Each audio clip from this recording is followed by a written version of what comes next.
de Dios para la iglesia. Usted dirá, el hermano Sergio no se ha cansado de ese tema. Fíjese que no me he cansado de ese tema, porque creo que es sumamente importante que nosotros recordemos cuál es el diseño de Dios para la iglesia. ¿Cuántos aquí somos iglesia de Cristo? ¿Sí? Usted es iglesia de Cristo. Dios tiene un diseño para usted, Dios tiene un diseño para mí. Los ministros de Dios no podemos hacer ni edificar la iglesia, como lo vimos el domingo pasado. ¿Se acuerda? Hablamos de oikodomé, que es edificar la iglesia. No lo podemos hacer como a nosotros nos guste. Debemos hacerlo como el Señor diseñó a la iglesia. Y nosotros vamos a, escuche usted este verso, usted lo va a identificar. Es un verso de Cristo que está en los evangelios, usted lo puede buscar, pero dice: mi casa, óigalo bien, ¿estamos escuchando bien allá atrás? ¿Todos estamos escuchando bien? ¿Sí? ¿Todos escuchan bien? Gloria a Dios. Mi casa será llamada casa de oración. ¿Lo puede repetir conmigo todos? 1, 2 y 3. Mi casa será llamada casa de oración. Eso lo dijo Cristo. Pero vosotros, dijo inmediatamente, espero que no nosotros, pero vosotros, le dijo a aquellos con los cuales estaba hablando, la estáis haciendo cueva de ladrones. El Señor, la única vez que entró al templo, o mejor dicho, una de las pocas veces, porque entró una o dos veces más, dijo algo que nos va a servir de base en el subtema que vamos a manejar hoy, que es: la oración es parte del diseño. La oración es parte muy importante del diseño de Dios para la iglesia. Como cada uno de ustedes, como individuos, son parte del diseño de Dios porque son parte de la iglesia, yo quiero hablarle a usted de una manera muy sencilla, pero muy importante, que la oración es parte del diseño. Le soy muy honesto, aunque no lo hice y todavía no sé si lo voy a hacer, porque hoy nos alargamos un poquito en la alabanza, pero qué bendición, ¿verdad? A veces perder los turnos para que el Señor nos visite. Pero hoy no sabía si cancelar la escuela dominical, estuve a punto de hacerlo. Solo le íbamos a decir al hermano encargado que predicara el otro domingo, que íbamos a correr todos los turnos. Pero quise estar seguro de lo que el Señor quería hacer. Y es que ayer que estuvimos en el ayuno, se llenó básicamente en el ayuno esta fila, más o menos. Y el Señor me ha venido hablando que le ponga atención a estas reuniones de ayuno y oración. Y yo les decía algo a los hermanos, los que están aquí son testigos, que me gusta mucho ver cuando el Hijo de Dios busca al Señor. Yo sé que muchos de ustedes no pueden venir, probablemente porque tienen que hacer, o probablemente porque tienen trabajo, o alguna situación complicada que no pueden dejar de lado. Pero yo creo que las reuniones donde venimos a buscar a Dios son las reuniones que a Dios le agrada. Y les decía que a veces los domingos, yo cuando veo a todos los hermanos que vienen los domingos, pero que no vienen a reuniones convocadas, como los ayunos de oración, yo a veces creo que en esos grupos pequeños es donde el Señor está obrando. Entonces yo lo quiero exhortar. Si usted no viene los sábados a ayunar, de repente lo vamos a hacer los domingos, pero hay que hacerlo. Debemos de buscar al Señor. Debemos de abrir nuestro espíritu, despertar Yo creo que es el Señor el que lo despierta, pero esas reuniones de búsqueda del Señor son importantes. Por eso creo que el Señor me recordaba que la oración, porque a veces la tenemos en poco. Yo creo que a veces no venimos a las reuniones de oración porque las tenemos en poco, pero es parte del diseño. Yo me atrevería a decir que un ministro que no ora y no busca la presencia de Dios difícilmente va a tener brújula para diseñar, para edificar la iglesia, una iglesia local. Pero también me atrevería a decir que aquellos servidores, aquellas personas que están dentro de la iglesia local que no buscan al Señor, también les va a costar mucho encajar en el diseño de Dios. Así que esta mañana yo quisiera que usted meditara en cómo el Señor, que llamó al templo casa de oración, fíjese que no lo llamó casa de alabanza, ¿verdad que no lo llamó así? Dijo casa de oración, no lo llamó casa de enseñanza, sino que lo llamó casa de oración. ¿Será que eso solamente era para el templo? Y lo que me llama a mí la atención es que el Señor en su ministerio terrenal, lo que conocemos de su ministerio público, la oración jugó un papel importantísimo dentro del ministerio y especialmente, diríamos, dentro de la vida que conocemos a través de los evangelios del fundador de la iglesia,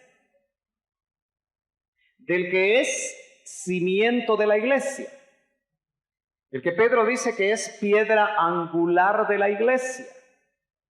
La oración estaba en Cristo involucrada en todos los aspectos de su vida. Quizá por eso después el apóstol Pablo, cuando escribe a los Efesios, nos da una instrucción que tal vez nosotros no hemos logrado entender completamente y mucho menos practicarla, que dijo Pablo en una frase muy sencilla: orad sin cesar. ¿Cómo será eso en la práctica? Orad, y está en un término de mandamiento, porque es un imperativo ese verbo. Dice orad, no dice si quieren, si estamos en la disposición de hacerlo, sino que dice orad. Acuérdese que el imperativo siempre ha sido el lenguaje para el discípulo. Por eso dice id y haced discípulos. Pero dice orad sin cesar. Ahora, ¿cómo será eso práctico? Cuando usted está trabajando, ¿cómo haría para orar? ¿Cómo haría cuando va manejando para orar? Es que no se ora solo con los ojos cerrados, ¿verdad? ¿Se acuerda que en algunas ocasiones el Señor dice, y alzando los ojos? O sea, tenía los ojos abiertos. Se puede orar de pie, se puede orar hincado, se puede orar acostado, se puede orar de diferente manera. Se puede orar en el carro, se puede orar en la casa, se puede orar en el templo, en cualquier lugar. ¿Cómo será entonces esa oración sin cesar? A la que el apóstol Pablo hace alusión probablemente en la revelación que recibe precisamente del Señor, y nosotros vemos que él siempre busca el diálogo con su Padre. No hizo absolutamente nada sin haberlo consultado con él. Cada situación de la vida y ministerio de Cristo, se nota que él en la comunión y en el diálogo que tenía con su Padre, él podía recibir la guianza. ¿Y cuántos creen que nosotros necesitamos la guianza del Señor todos los días? A veces me pongo a pensar que nosotros incluso deberíamos de tener guianza qué ruta vamos a tomar cuando vamos en nuestro vehículo, ¿verdad? ¿Cuántos toman la misma ruta todo el tiempo? ¿Usted toma la ruta todo el tiempo? Si nos acostumbramos a tomar, puede ser que a su casa solo haya una forma de llegar, pero ¿no cree usted que en algún momento el Señor nos puede cambiar la ruta? Y nos puede detener y nos puede guiar a tomar otro lugar porque por ahí va a haber una balacera o por ahí va a haber diseño de Dios para la iglesia. Usted dirá, el hermano Sergio no se ha cansado de ese tema. Fíjese que no me he cansado de ese tema porque creo que es sumamente importante que nosotros recordemos cuál es el diseño de Dios para la iglesia. ¿Cuántos aquí somos iglesia de Cristo? ¿Sí? Usted es iglesia de Cristo. Dios tiene un diseño para usted Dios tiene un diseño para mí. Los ministros de Dios no podemos hacer ni edificar la iglesia, como lo vimos el domingo pasado. ¿Se acuerda? Hablamos de oikodomé, que es edificar la iglesia. No lo podemos hacer como a nosotros nos guste. Debemos hacerlo como el Señor diseñó a la iglesia. Y nosotros vamos a, escuche usted este verso, usted lo va a identificar. Es un verso de Cristo que está en los evangelios, usted lo puede buscar, pero dice: mi casa, óigalo bien, ¿estamos escuchando bien allá atrás? ¿Todos estamos escuchando bien? ¿Sí? ¿Todos escuchan bien? Gloria a Dios. Mi casa será llamada casa de oración. ¿Lo puede repetir conmigo todos? 1, 2 y 3. Mi casa será llamada casa de oración. Eso lo dijo Cristo. Pero vosotros, dijo inmediatamente, espero que no nosotros, pero vosotros, le dijo a aquellos con los cuales estaba hablando, la estáis haciendo cueva de ladrones. El Señor, la única vez que entró al templo, o mejor dicho, una de las pocas veces, porque entró una o dos veces más, dijo algo que nos va a servir de base en el subtema que vamos a manejar hoy, que es: la oración es parte del diseño. La oración es parte muy importante del diseño de Dios para la iglesia. Como cada uno de ustedes, como individuos, son parte del diseño de Dios porque son parte de la iglesia, yo quiero hablarle a usted de una manera muy sencilla, pero muy importante, que la oración es parte del diseño. Les soy muy honesto, aunque no lo hice y todavía no sé si lo voy a hacer, porque hoy nos alargamos un poquito en la alabanza, pero qué bendición, ¿verdad? A veces perder los turnos para que el Señor nos visite. Pero hoy no sabía si cancelar la escuela dominical, estuve a punto de hacerlo. Solo le íbamos a decir al hermano encargado que predicara el otro domingo, que íbamos a correr todos los turnos. Pero quise estar seguro de lo que el Señor quería hacer. Y es que ayer que estuvimos en el ayuno, se llenó básicamente en el ayuno esta fila, más o menos. Y el Señor me ha venido hablando que le ponga atención a estas reuniones de ayuno y oración. Y yo les decía algo a los hermanos, los que están aquí son testigos, que me gusta mucho ver cuando el Hijo de Dios busca al Señor. Yo sé que muchos de ustedes no pueden venir, probablemente porque tienen que hacer, o probablemente porque tienen trabajo, o alguna situación complicada que no pueden dejar de lado. Pero yo creo que las reuniones donde venimos a buscar a Dios son las reuniones que a Dios le agrada. Y les decía que a veces los domingos, yo cuando veo a todos los hermanos que vienen los domingos, pero que no vienen a reuniones convocadas, como los ayunos de oración, yo a veces creo que en esos grupos pequeños es donde el Señor está obrando. Entonces yo lo quiero exhortar. Si usted no viene los sábados a ayunar, de repente lo vamos a hacer los domingos, pero hay que hacerlo. Debemos de buscar al Señor. Debemos de abrir nuestro espíritu, despertar. Yo creo que es el Señor el que lo despierta, pero esas reuniones de búsqueda del Señor son importantes. Por eso creo que el Señor me recordaba que la oración, porque a veces la tenemos en poco. Yo creo que a veces no venimos a las reuniones de oración porque las tenemos en poco, pero es parte del diseño. Yo me atrevería a decir Que un ministro que no ora y no busca la presencia de Dios difícilmente va a tener brújula para diseñar, para edificar la iglesia, una iglesia local.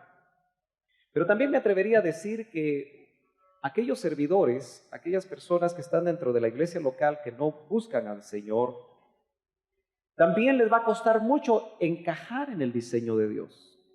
Así que esta mañana yo quisiera que usted meditara en cómo el Señor, que llamó al templo casa de oración, fíjese que no lo llamó casa de alabanza, ¿verdad que no lo llamó así? Dijo casa de oración, no lo llamó casa de enseñanza, sino que lo llamó casa de oración. ¿Será que eso solamente era para el templo? Y lo que me llama a mí la atención es que el Señor en su ministerio terrenal, lo que conocemos de su ministerio público, la oración jugó un papel importantísimo dentro del ministerio y especialmente, diríamos, dentro de la vida que conocemos a través de los evangelios del fundador de la iglesia, del que es cimiento de la iglesia, el que Pedro dice que es piedra angular de la iglesia. La oración estaba en Cristo involucrada en todos los aspectos de su vida. Quizá por eso después el apóstol Pablo, cuando escribe a los Efesios, nos da una instrucción que tal vez nosotros no hemos logrado entender completamente y mucho menos practicarla, que dijo Pablo en una frase muy sencilla: orad sin cesar. ¿Cómo será eso en la práctica? Orad, y está en un término de mandamiento, porque es un imperativo ese verbo. Dice orad, no dice si quieren, si estamos en la disposición de hacerlo, sino que dice orad. Acuérdese que el imperativo siempre ha sido el lenguaje para el discípulo. Por eso dice id y haced discípulos. Pero dice orad sin cesar.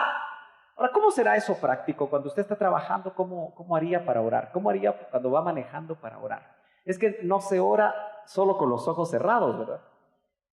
¿Se acuerda que en algunas ocasiones el Señor dice, y alzando los ojos? O sea, tenía los ojos abiertos. Se puede orar de pie, se puede orar hincado, se puede orar acostado, se puede orar de diferente manera. Se puede orar en el carro, se puede orar en la casa, se puede orar en el templo, en cualquier lugar. ¿Cómo será entonces esa oración sin cesar?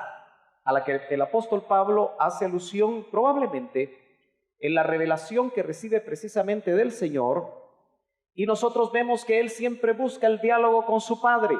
No hizo absolutamente nada sin haberlo consultado con él. Cada situación de la vida y ministerio de Cristo se nota que él, en la comunión y en el diálogo que tenía con su Padre, él podía recibir la guianza. ¿Y cuántos creen que nosotros necesitamos la guianza del Señor todos los días? A veces me pongo a pensar que nosotros incluso deberíamos de tener guianza qué ruta vamos a tomar cuando vamos en nuestro vehículo, ¿verdad? ¿Cuántos toman la misma ruta todo el tiempo? ¿Usted toma la ruta todo el tiempo? Si nos acostumbramos a tomarla, puede ser que a su casa solo haya una forma de llegar, pero ¿no cree usted que en algún momento el Señor nos puede cambiar la ruta? Y nos puede detener y nos puede guiar a tomar otro lugar porque por ahí va a haber una balacera o por ahí va a haber algún problema serio. Yo creo que el Señor puede guiarnos y en esa oración sin cesar que nos mantiene a nosotros conectados con Él, como lo hacía el que es la cabeza. Si la cabeza tuvo una vida de oración, ¿cree usted que nosotros como discípulos y cuerpo de Cristo no deberíamos de tener una vida de oración? ¿Qué piensa usted? Bueno, vayamos nosotros a ver cómo actuaba la iglesia desde el principio. Creo que uno de los grandes problemas es que el diseño de Dios para la iglesia se vio muy claramente establecido en el primer siglo, cuando estaban los apóstoles. Porque el Señor, usted ya se dio cuenta que no fue Él personalmente el que edificó la iglesia. La primera, por así decirlo, generación de la iglesia. Porque Él ascendió después de morir y resucitar, dice la Escritura, que ascendió. Pero dijo, les conviene que yo me vaya, pero les enviaré al otro. Y el otro es el Espíritu Santo.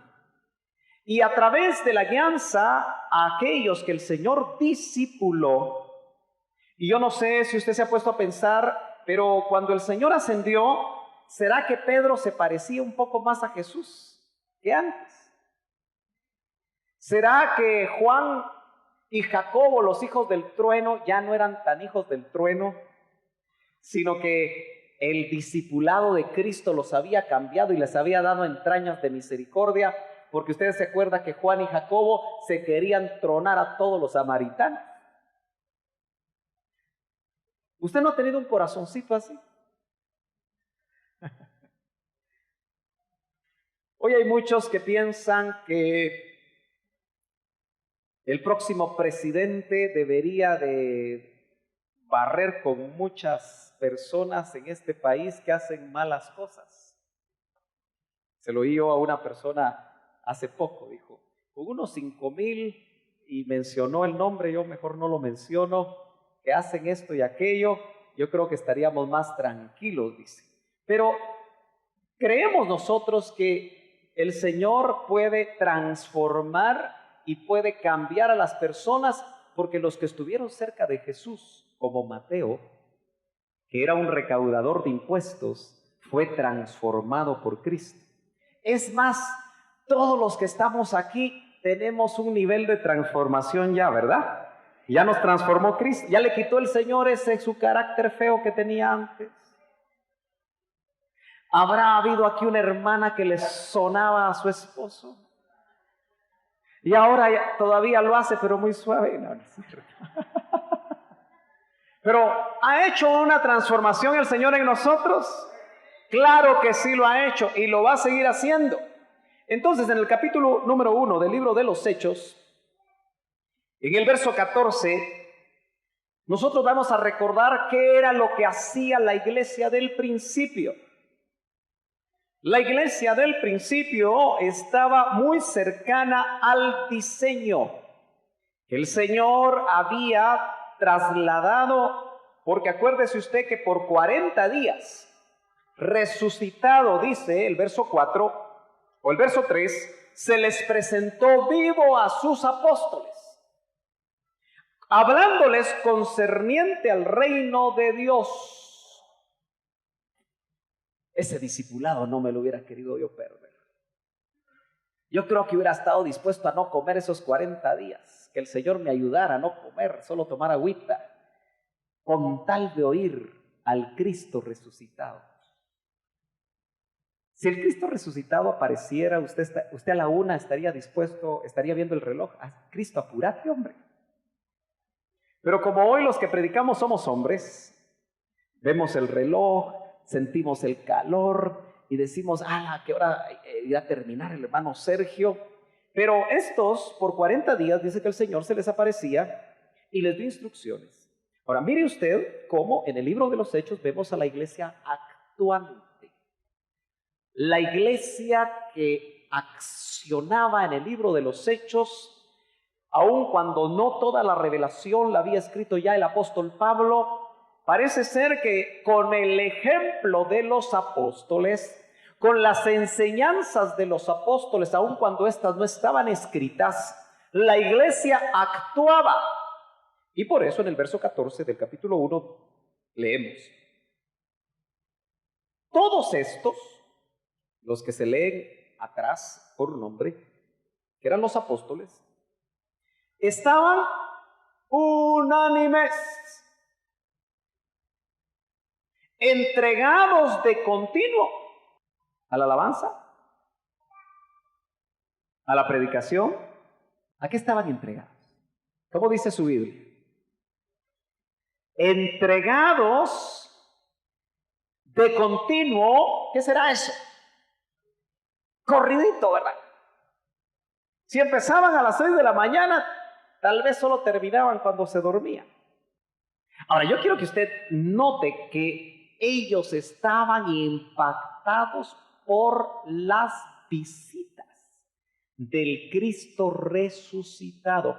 El resucitado provocó cambios tan poderosos en la vida de las personas que yo a veces me pongo a pensar que nosotros, cuando veo mi propia vida, cuando veo su propia vida, porque como pastor la tengo que ver, la tengo que observar, porque qué pastor que no tiene cuidado de sus ovejas no va a estar observando realmente la vida.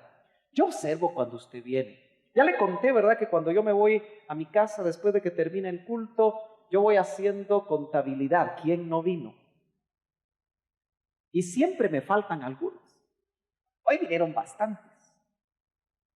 Pero no veo a Sandrita Loy, está trabajando.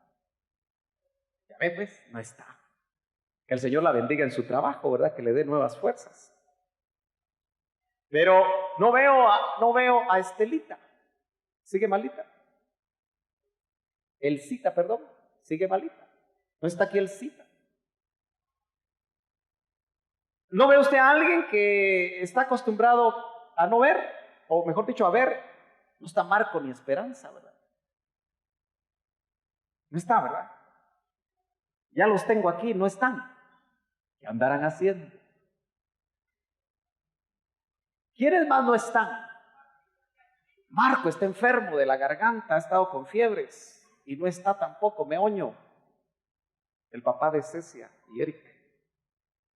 Martita no está también hoy. No están los Cachín tampoco. Se da cuenta que si venimos todos, ya no alcanzan las sillas.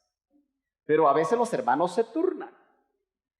Ahora, note usted qué importante es que nosotros nos pongamos a pensar si ya tuvimos un encuentro con el resucitado. Yo no sé si alguno de nosotros ya lo vio. Yo lo he visto con los ojos de la fe. Pero el encuentro literal con un resucitado, yo diría el resucitado, hizo que no solo los apóstoles, sino yo quiero que usted vea conmigo quienes estaban ahí. Dice, entregados de continuo a la oración junto con las mujeres. Había muchas mujeres que seguían al Señor, ¿verdad? Bienaventuradas las mujeres. Aquí están mencionadas las mujeres, ¿verdad? ¿Cuántas son mujeres aquí? Siéntase bendecida por el Señor porque las mencionaron aquí. Y después se especifican. Note que mencionan, por contexto, que habían 120 hombres y mujeres, por supuesto. Pero dice, y con María, la madre de Jesús. ¿Sabe usted que el pueblo de Israel era un pueblo acostumbrado a la oración? El pueblo judío estaba acostumbrado a orar. A veces lo hacían mal los religiosos, ¿verdad? Porque dice que en las calles levantaban las manos para que los vieran orar. Pero el pueblo de Israel era un pueblo que estaba acostumbrado a orar. Probablemente en los tiempos de Jesús se habían apartado como pueblo, pero encontramos a un Simeón, ¿se acuerda? Cuando el Señor llega al templo de 8 días de nacido, y una Ana que oraban continuamente. Si el diseño de Dios para la iglesia involucra la oración, tengo que decirles, hermanos, que nosotros, como iglesia local, todavía no estamos en el diseño. Y esa es mi preocupación. Porque nos cuesta venir a orar. Tenemos que ser honestos. Nos cuesta venir a orar. Ahora note usted entonces que estaba María, la madre de Jesús. ¿Y quiénes estaban más? Y con los hermanos de él. Esta frase tenemos que entenderla, que no se refiere al concepto espiritual de hermanos, sino que eran los hermanos literales de Jesús. Ahí estaba el que escribió Santiago. La pequeña epístola pastoral de Santiago fue escrita por un hermano en la carne de Jesús, llamado Jacobo, llamado Santiago. Y nota usted que ahí estaban los hermanos de Jesús. ¿Usted se recuerda que los hermanos y la familia, pero especialmente los hermanos de Jesús, no muy creían en él? ¿Se acuerda que lo querían empujar a hacer cosas antes de tiempo? Y le decían, sube a la fiesta. Si te quieres dar a conocer, si quieres ser famoso, sube a la fiesta. Pero más parece como que lo decían en un tipo de sorna. Y el Señor tenía que decirles a ellos, y en otra ocasión también le tuvo que decir a su propia madre, ¿qué tienes conmigo, mujer? Cuando quería que se adelantara a hacer las cosas que hoy una parte religiosa muy grande de la cristiandad dice que esa es la prueba que María dirigía a Jesús. Pero no se dan cuenta que una verdadera interpretación es que Él la puso en su lugar para hacerle ver que Él iba a hacer las cosas de acuerdo al programa de su padre y no de acuerdo al programa de la familia. ¿Se ha dado cuenta usted que la familia es muy influyente en cada uno de nosotros? ¿Influyen sus hijos en usted? ¿Influye usted en sus hijos? ¿Influye su esposo en usted? ¿Y su esposa en usted? Claro que sí. El Señor no permitió que la familia influyera en su relación con Dios. Nota entonces que aquí vemos que la iglesia, 120 que estaban esperando el Pentecostés. Algunos creen que la iglesia inicia en Pentecostés. Entonces quiere decir que estos 120, si fuera así, todavía no se les podía llamar iglesia en el total sentido de la palabra, aunque yo me apunto más que la iglesia inicia cuando abren el costado de Cristo y sale sangre y agua. Ahí cuando está en la cruz del Calvario, cuando Él muere, es dada a luz la iglesia, porque qué casualidad que al primer Adán le abrieron el costado, ¿verdad? Para sacarle a Eva. Y al postrer Adán también le abrieron el costado, solo que ahora le sacan a la Eva mística, que después de 21 siglos, aquí está sentada una parte de esa Eva mística. Aleluya, gloria a Dios, salió del costado del postrero. Pero note usted que dentro de este diseño, porque hermano amado, usted se ha dado cuenta que la iglesia de este tiempo, si a nosotros nos cuesta orar, que se supone que venimos de un trasfondo espiritual, ¿usted se ha dado cuenta que hay pocas vigilias en las iglesias nuevas? ¿Se ha dado cuenta que ya no hay vigilias en las iglesias nuevas? Es más, me han contado a mí, porque no he ido, pero me han contado algunos que han ido a iglesias, porque en Guatemala hay iglesias que son novedad por cierto tiempo. En los 90 hubo una iglesia muy famosa en Guatemala.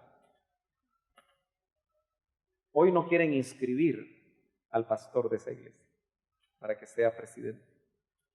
Bueno, para que sea candidato, ¿verdad? En el 2000 surge otra iglesia. Parece que las iglesias son por décadas. Pero me cuentan que se predica 15 minutos. ¡Hala, qué bueno!, va a decir usted, ¿verdad? Qué bonito sería que yo predicara 15 minutos, ¿verdad? Ojalá que el Señor me permitiera a mí comprimir y decir exclusivamente lo que el Señor quiere decir, ¿verdad? Y entonces en 15 minutos lo diríamos todo. Pero estamos tratando de ser lo más cuidadosos posibles para no alargarnos. Pero, ¿sabe por qué se predica corto? Porque la gente se aburre. Pero ¿verdad que usted no se aburre? Solo se duerme. Ojalá que no me llame usted, porque a veces nosotros los ministros somos cosa seria, ¿verdad? Algunos ministros le ponían, a un ministro que yo recuerdo, le ponían anestesia, ¿verdad? Porque en el momentito que predicaba y tomaba el micrófono, la gente empezaba a dormirse, ¿verdad? Yo le pido al Señor no ser anestesia a usted. Pero note que la iglesia necesita encontrarse otra vez con la oración, porque al principio los discípulos, los apóstoles, las mujeres, toda esa congregación que apenas era de 120, muy parecida a esta, creo que con niños llegamos a 120, se dedicaban de continuo. Me gusta esa palabra. Primero dice que estaban unánimes. Y eso solo lo puede hacer el Espíritu. Que estemos unánimes. Yo le pido mucho al Señor que Él despierte nuestros espíritus. La unidad del Espíritu es que nos amemos aun cuando no creamos lo mismo. En cada detalle. Porque la unidad de la fe nos va a permitir de parte del Señor creer todo lo mismo, pero va a ser una operación del Espíritu. Fíjese que si la unidad es del Espíritu, ¿cuántos aquí tienen el Espíritu Santo adentro? Que tenga testimonio que tiene el Espíritu Santo adentro. Si usted ya nació de nuevo, según el parto gemelar, usted ya tiene el Espíritu adentro. Bueno, ¿qué nos va a permitir a nosotros? ¿Qué tenemos en común? Porque su alma y la mía son distintas. Acuérdese usted que el alma nos define nuestra individualidad. Gracias a Dios que solo hay un Sergio Noriega en el mundo entero. Con todos sus defectos y todas sus virtudes, pero solo hay uno. Y también hay uno de usted. Qué bueno, porque ¿qué haríamos si hubieran dos? Pero somos únicos. Pero a nivel de Espíritu Santo, ¿se da cuenta usted que tenemos todos el mismo Espíritu Santo? Lo tenemos todos y ya nacimos de nuevo en este lugar. Entonces, lo único que nos puede unir a nosotros es el Espíritu. Para ser unánimes tenemos que ser espirituales. ¿Me está siguiendo? Entonces, la unidad del Espíritu, si yo la pudiera graficar.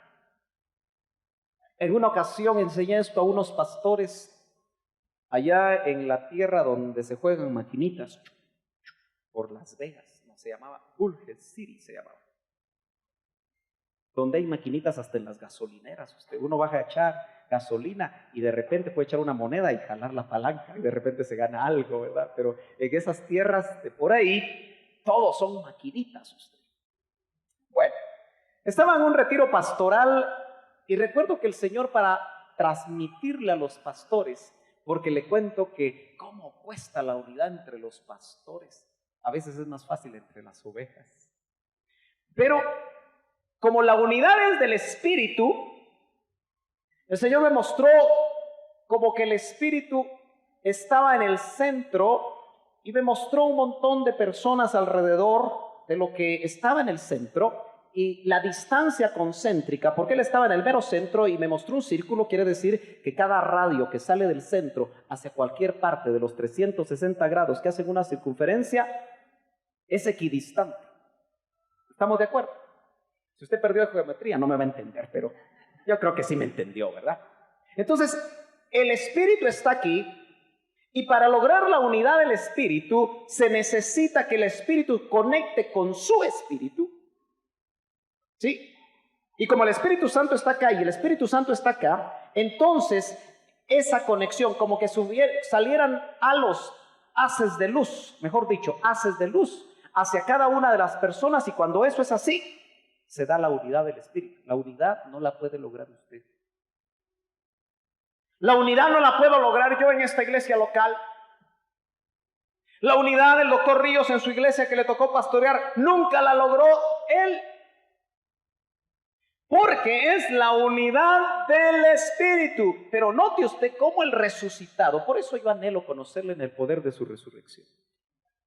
Hermano, nosotros tenemos hasta cierto punto, creo yo, un evangelio que se ha alejado del evangelio del poder de la resurrección, porque el poder de esa resurrección, esa convivencia con Cristo resucitado, hizo que ellos estuvieran unánimes. Por eso ahora que Él regresa, sus faneros, sus parucías, sus visitaciones angélicas, la comunión con los espíritus hechos ya perfectos, toda esa sobrenaturalidad que va a venir tiene como objetivo la unidad. Porque Él viene por una iglesia y se va a llevar a una novia. ¿Usted cree que solo se va a llevar a aquellos que vienen del LIM? Pero Él se va a llevar a la novia que está preparando en todas partes del mundo, en la generación que nos toque vivir eso. Muy bien, pero entonces, si usted voltea su página, en el capítulo 2 y verso 42 de Hechos, aunque ya predicamos hace poco sobre esto, solo quiero hacer alusión a la parte final del verso 42, dice: y se dedicaban continuamente a la enseñanza de los apóstoles. Estas son 4 cosas que hacía la iglesia como parte del diseño, lo hablamos hace un rato. Dice: a la comunión, al partimiento del pan y a la oración. Hermanos, yo quiero recordarles que si usted no ora, si usted no le da parte importante a la oración, si usted no asiste a aquellos ambientes donde se invita a la oración, no estamos en el diseño. Perseveraban en la doctrina de los apóstoles. ¿Cómo nos gusta? Yo me gozo de ver aquí 60 personas los miércoles, porque yo me recuerdo que antes allá en Monteverde me llegaban 10 personas, pero hoy vienen 60 personas. Y ¿sabe qué es lo que más me gusta? Que vienen hermanos de otras congregaciones, que no los estamos jalando, sino que lo que estamos es siendo obedientes a que escuchen la palabra, porque el Señor me dijo: abre a todo el que quiera oír. Y vienen todos los miércoles, llueva, truena, relampaguee, a oír la palabra, porque nos gusta perseverar en la doctrina de los apóstoles. Pero dentro de la doctrina de los apóstoles está la vida de oración.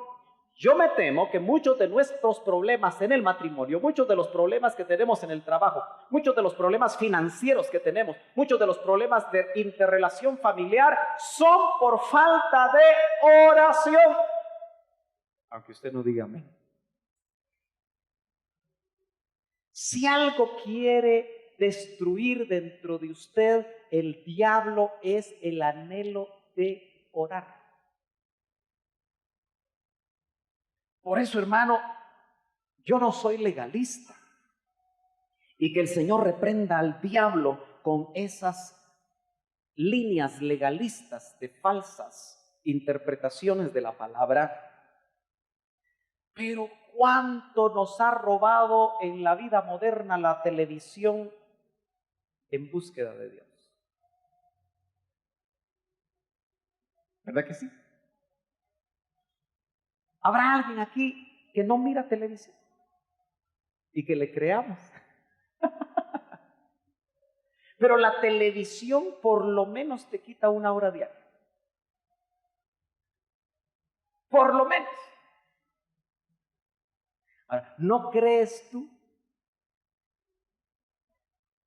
que ese sistema del mundo que nos trasladan a través de la televisión, porque la televisión se fue a la casa? Pero yo no le voy a decir a usted que rompa la televisión, no.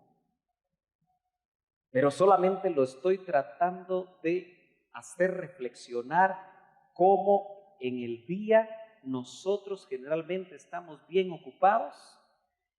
¿Y saben qué hemos caído?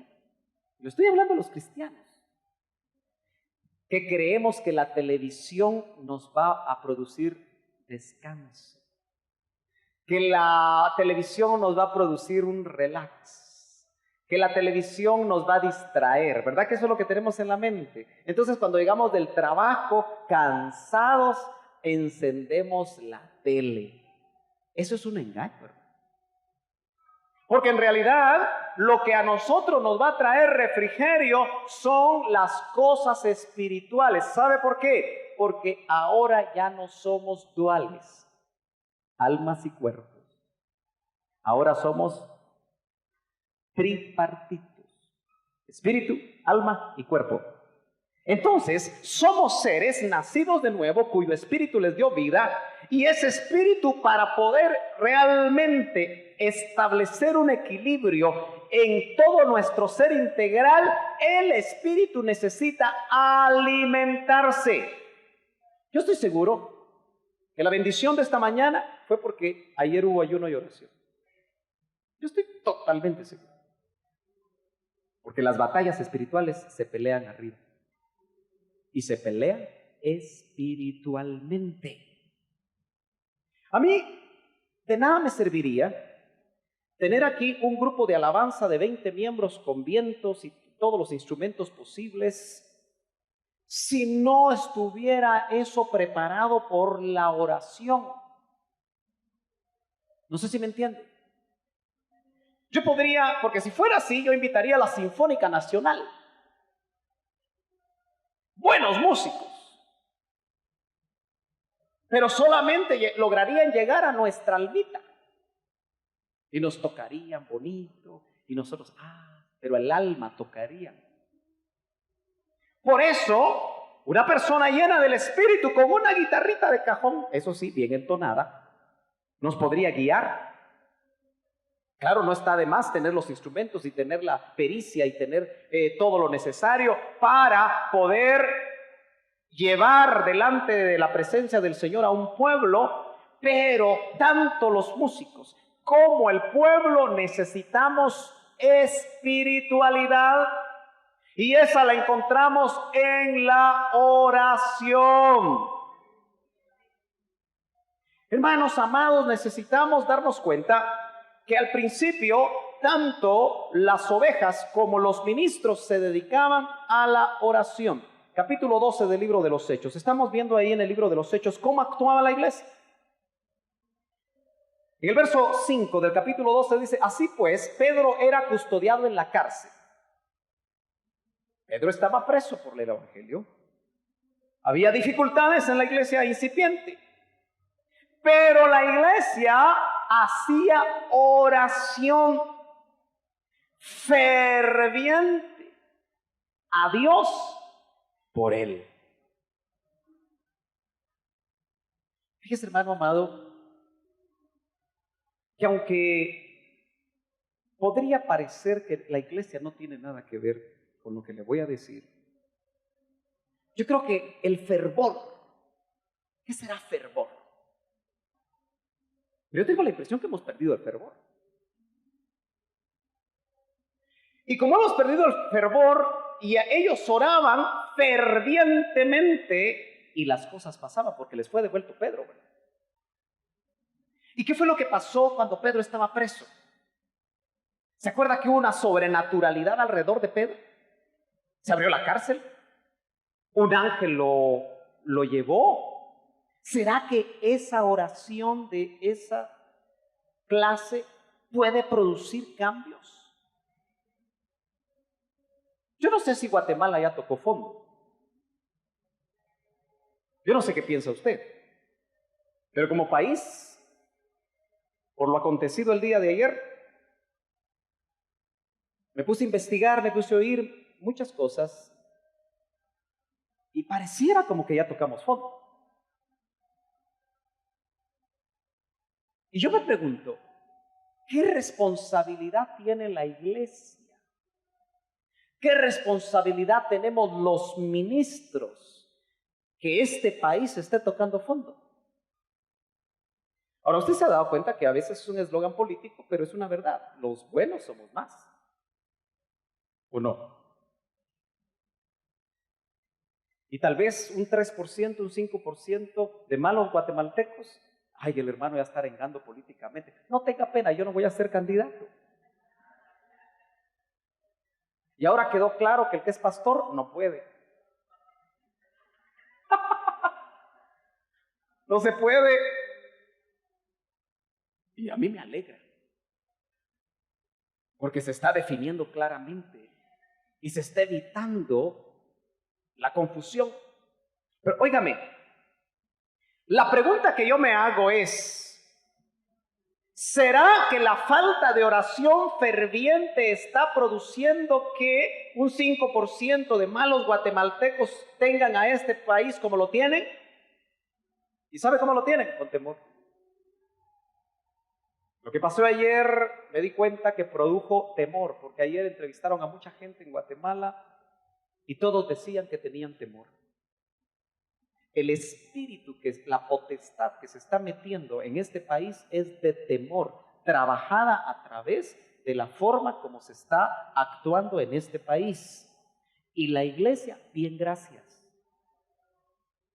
Hermanos, nosotros necesitamos batallar. Yo creo que la historia de la iglesia está plagada de momentos en los cuales, cuando la iglesia verdaderamente oró fervientemente, pasaron cosas tremendas y las cosas cambiaron. ¿Usted cree que todavía la iglesia puede obtener el poder de parte de Dios para ganar batallas en los aires? Necesitamos volver a orar. No solo en nuestra casa, no solo individualmente, sino que también aceptar que deben haber convocatorias. Por eso yo no sabía si esta mañana lo que teníamos que hacer era estar exclusivamente orando. Pero ¿sabe qué? Es muy probable que todos se hubieran aburrido. Porque necesitamos otra vez darnos cuenta cómo estamos haciendo la obra de Dios. Hermano, yo me gozo de venir a orar. A mí me sirve estar con ustedes y orar. Y yo por eso lo quiero motivar, porque sé que hay personas, y más de lo que yo me imagino, que sí pueden venir a orar. Ahora, si usted no viene, de repente, uno de estos domingos, desde las 9 de la mañana hasta la 1 de la tarde, orando, buscando la presencia de Dios. Fíjese que a mí me preocupa que nuestros cultos siempre tienen un patrón. ¿Y sabe qué me gusta de los ayunos? Que no hay programa. Entonces yo creo que en algún momento nosotros también podemos dejar el programa. Dejamos la escuela dominical para otro día. Puede ser que la predicación del devocional lo dejemos para otro día, puede ser que la alabanza la dejemos para otro día, o puede ser que el Espíritu nos diga, bueno, ahora es momento de adorar, ahora es momento de alabar, ahora es momento de dar una palabra, ahora es momento de orar. Pero ¿sabe qué? La iglesia necesita volver a la intercesión, como lo hizo al principio. Oraba por un ministro fervientemente y Dios hacía obras enormes. Mire cuál era la actitud de los ministros. Yo creo que hoy esto nos debe de confrontar a aquellos que servimos a Dios y que estamos al frente de una iglesia local, porque en cada uno de los inicios de las epístolas del apóstol, cuando escribía a las iglesias, si usted ve por ejemplo el capítulo 1 y verso 9, mire lo que dice el apóstol: pues Dios, a quien sirvo en mi espíritu, en la predicación del evangelio de su Hijo, me es testigo de que sin cesar hago mención de vosotros siempre en mis oraciones, implorando que ahora al fin, por la voluntad de Dios, logre ir a vosotros. Qué importante es que los ministros oremos. Yo, en la medida que conozco sus necesidades, hermano, me pongo a orar. Y trato de orar específicamente por aquellas cosas que usted está pasando necesidad. Los ministros necesitamos orar por las ovejas. Pero también, así como vimos con Pedro, las ovejas deben orar por sus ministros. Entonces la oración forma parte de, yo diría que es como la mezcla donde se va a estar colocando cada ladrillo que está formando el edificio de Dios, la forma de edificar la iglesia. Ahora, note usted también que en Filipenses capítulo 1, vemos el verso número 19 de Filipenses, nos vamos a dar cuenta cómo el apóstol Pablo seguía instruyendo acerca de cómo la oración debe ser importante. Dice, capítulo 1 de Filipenses, verso 19, porque sé que esto resultará en mi liberación. Pablo estaba preso.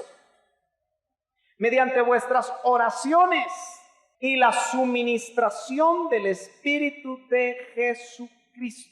Las oraciones de la iglesia hacían que el ambiente espiritual que estaba teniendo preso al mismo apóstol se moviera y hubiera una suministración del Espíritu de Jesucristo para que fuera liberado. Las oraciones, hermano, tienen un poder enorme para que las cosas cambien en nuestras vidas, en nuestras familias. Yo lo motivo a usted, hermano, que si hay una persona enferma, ore por esa persona. Muévase en oración, créale al Señor, vea la mano de Dios actuando sobre sus hijos. Si hay problemas en los estudios, si hay problemas con los maestros, cualquier situación que se dé, ore. Porque sin duda vamos a encontrar nosotros que el apóstol Pablo lo que enseña como parte del diseño es importante. Acompáñame rápidamente a la primera epístola de Timoteo. Yo tengo que correr porque el tiempo se me fue. Y el capítulo número 2 y verso 1 me gusta porque aquí hay por lo menos 4 diferentes formas de estarse comunicando con Dios y que va a ser importante para que realmente nosotros, hermanos amados, podamos vivir quieta y reposadamente, como dice la Escritura. Gloria a Dios. Mientras los servidores van a colocar ahí para que no les entre el agua, usted no pierda la atención. Pero dice la Escritura, exhorto, dice el apóstol. Primera de Timoteo, capítulo 2, verso 1. Exhorto pues ante todo a que se hagan rogativas. Note que es una forma de orar.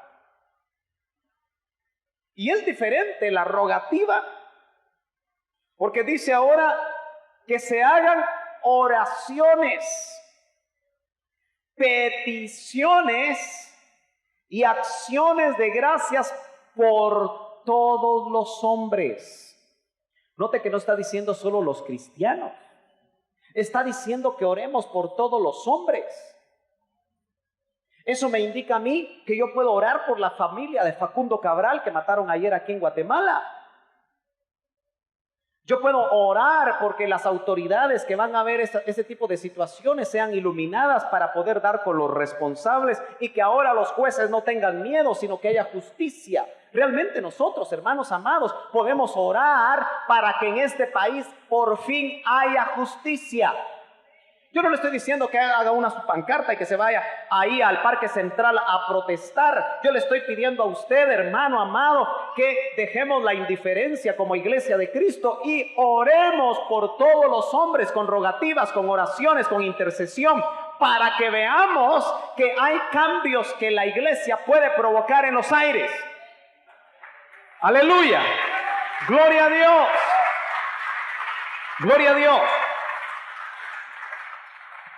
¿Se ha dado cuenta usted que nosotros nos preocupamos hasta que nos pasa algo? Hasta que un miembro de nuestra familia es raptado, hasta que un miembro de nuestra familia es golpeado, hasta que un miembro de nuestra familia cercana le pasa algo, hasta ahí despertamos. Y la iglesia del Señor necesita despertar. Necesitamos interceder, necesitamos saber que tenemos una razón por la cual vamos a estar aquí en la tierra. Es cierto que hay muchas cosas que van a seguir dándose, pero es importante que nosotros como iglesia juguemos el papel, como dice la epístola, rogativas, oraciones, peticiones. Y dice que hay que orar por los reyes. Hoy serían los presidentes, ¿verdad? ¿Ora usted por su presidente? ¿Se ha dado cuenta que nosotros como país siempre criticamos al presidente de turno? Siempre hablamos mal de los ministros, los diputados. Claro, lamentablemente hay mucho que decir, pero son autoridades. Es difícil decir que esas autoridades fueron puestas por Dios, ¿verdad? Porque más parece que fueron puestas por el diablo. Sin embargo, la Biblia nos indica a nosotros que tenemos que orar. Y tenemos que orar por los reyes y por todos los que están en autoridad, para que podamos vivir una vida tranquila y sosegada con toda piedad y dignidad. El primer siglo en el que se escribe esto y se le escribe a Timoteo los ambientes gentiles sojuzgados por el Imperio Romano eran terribles, hermano. Los césares en Roma mataban hasta a sus madres. Eso sí, no tenían ni madre. Y si las cabezas desde el Imperio Romano actuaban de esa manera, imagínese usted qué era lo que llegaba. No era un lecho de rosas lo que había en el ambiente cuando Pablo le escribe a Timoteo estas cosas. Los reyes por los cuales había que orar incluía a César. El mismo Pablo sabía que César, y si fue cierto lo que dice la tradición, que en los tiempos de Nerón a Pablo le cortaron la cabeza, de todas maneras Pablo, si eso fue una realidad, porque también está la tesis de que el Señor se lo llevó en exanastasis, pero yo no voy a hablar de eso hoy. Pero si eso fue realidad, él oraba por aquel que le iba a quitar la cabeza. Ahora, ¿se han dado cuenta que nosotros tenemos la mala costumbre de hablar mal de las autoridades? Y la Biblia dice que nosotros oremos por los que están en autoridad. ¿Usted cree que Dios no puede cambiar el corazón de un hombre? Si cambió el corazón de Ciro para que pudiera dejar salir a Israel de Babilonia y regresar a reconstruir Jerusalén, porque Dios es soberano, hermano. Y Él puede cambiar el corazón del hombre más endurecido que hay. Dios puede hacer que el próximo candidato, siempre hemos pensado que tiene que ser un cristiano, no necesariamente, tiene que ser alguien que realmente Dios ponga. ¿Por qué no la iglesia se une en oración para clamar que el Señor ponga autoridades adecuadas?